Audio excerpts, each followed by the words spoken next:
ng daan na sasalubong sa sino mang dadalaw sa bayan ng Presentasyon, Camarines Sur.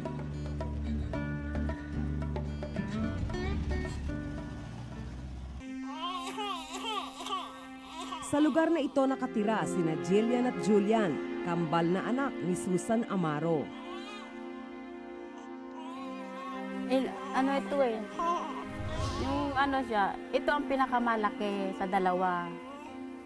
Mula nagkasakit, lumiit siya, ito lang lumaki. Magdadalawang taon na ang kambal, pero kasing gaan lang sila ng sanggol, lalo na si Jillian. Yung isa kong kambal, nakakalakad na, naglalaro.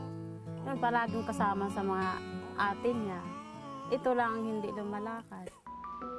Ayon kay Doktora Arlene Riario ng National Nutrition Council ng Region 5, maraming dahilan ang kalagayan. Mapayat siya, at kalimitan, ang isa sa mga dahilan ay nagutom ng matagal. So hunger, isa sa mga major problem. Noong nakaraang taon, nanguna ang Camarines Sur sa listahan ng lugar na may mataas na malnutrisyon sa buong Region 5. Kasama na rito ang bayan ng Presentasyon kung saan 3 sa bawat 10 bata ay malnourished. Kahirapan ang ugat ng problema. Dagdag pa rito ang madalas na pananalanta ng bagyo. Kaya naman 6 sa 10 pamilya sa Presentasyon ay sumasala sa pagkain. Kung nasira ang iyong mga tanim, nasira ang iyong bahay, madumi yung kapaligiran, yung nagkasakit yung mga bata, then ito really na bababa yung malnutrition, yung nutritional status ng mga kabataan. Ayon kay Governor Villafuerte, sinisikap nilang solusyonan ang problema. Kami kasi ang pinakamalaking probinsya sa buong region, so pinakamarami kaming maraming malnourished noon. Pero napababa po yan. Ayon sa partial and unofficial data ng National Nutrition Council, para sa taong 2011, bumababa naman ang antas ng malnutrisyon sa Camarines Sur. Pero ito pa rin ang nangunguna sa listahan.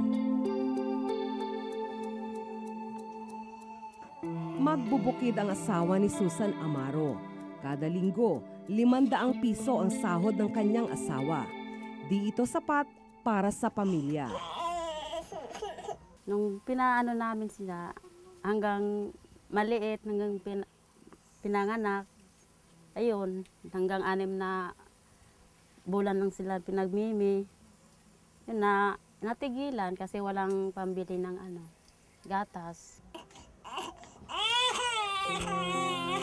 Mula umaga hanggang gabi, lugaw na raw ang laman ng tiyan ng kambal.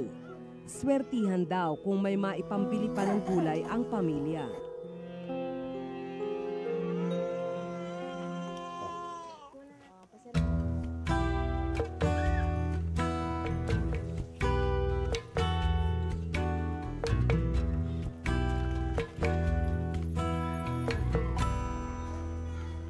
Dinala namin ang kambal sa Rural Health Unit sa kanilang lugar para kumonsulta sa isang nutritionist.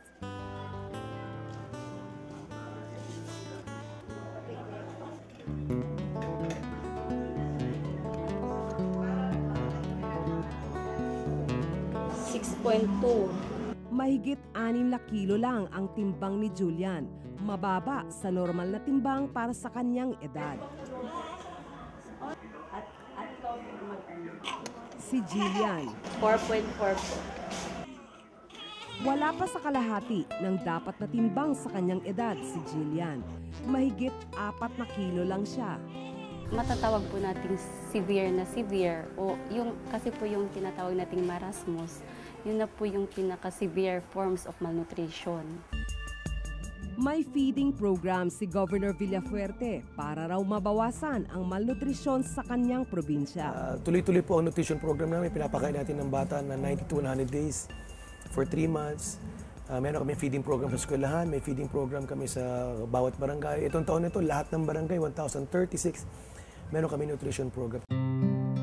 Pero nitong Hulyo lang daw inilunsad ang programa at di pa raw ito nakararating sa matindi ang pangangailangan. Sana may programa silang maiparating dito at alam ko namang meron. Hindi ko lang po alam ang mga consequence kung bakit hindi pa nakarating yung so July pa yun na launch yung Nutri-Green na project nila. Supplemental feeding ni Governor po. Opo.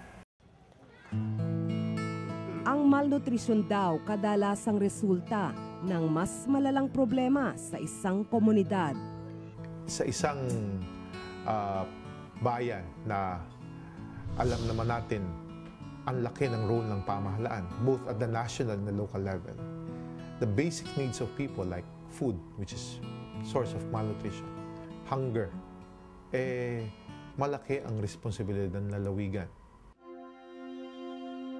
Naitala noong 2008 na isa sa bawat 50 bata, edad 5 pababa, ang namatay sa bayan ng Presentasyon. Dasal ni Susan, hindi masama sa bilang na ito ang kanyang anak. Siyempre masakit, mahiwalay siya sa amin. Tinitiis ko na lang basta makasama namin siya. Kung talagang kunin siya, wala na kami magagawa.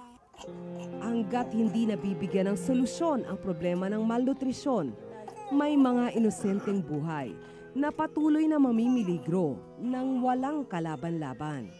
At hanggat hindi malawakan at agaran ang tugon ng pamahalaan, walang magagawa ang mga inang tulad ni Susan, kundi magdasal para sa kaligtasan ng kanyang mga anak.